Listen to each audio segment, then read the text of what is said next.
माझं नाव प्रदीप पाठराबे आणि दृष्टी आर्ट नावाच्या या दुकानाने काम करतो मी. माझं पूर्ण बांबूचं आणि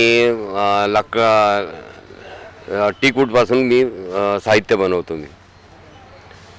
माझं हे 6-7 वर्षापासून सुरू आहे आणि ग्रामांमध्ये सुद्धा मी 6 वर्ष पूर्ण भाग घेत आहे मी नागपूरात.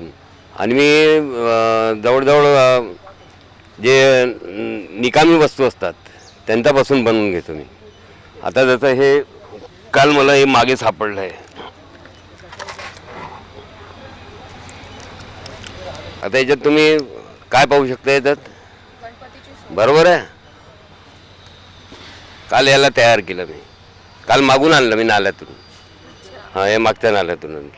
हे छान आहे एकदम, माझ्यासाठी तर चांगलंच आहे.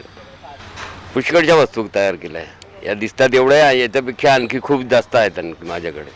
नाही, लोकांनी हे शिकायला पाहिजे. मी ते शिकवायला तयार आहे, लोकांना शिकवायला तयार आहे. क्लासेस पण मला क्लासेस कसं पाहिजे, 10 विद्यार्थी भेटले तरच मी तिथपर्यंत जाईल.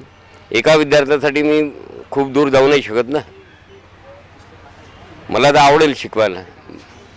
मी आता खाप्याला एक खुबावडा म्हणून गेट आहे, प्रोजेक्ट आहे एक टायगर प्रोजेक्ट. तिथं माझी मोठी हट आहे. ही जी हट आहे ना, अशीदा आहे. हे मॉडेल आहे त्याचं पूर्ण. तिथल्या लोकांना मी शिकवलं आता कसं बनवायचं म्हणून, तिथल्याच गावाच्या लोकांना. आताही सुरू आहे माझं काम तिथं.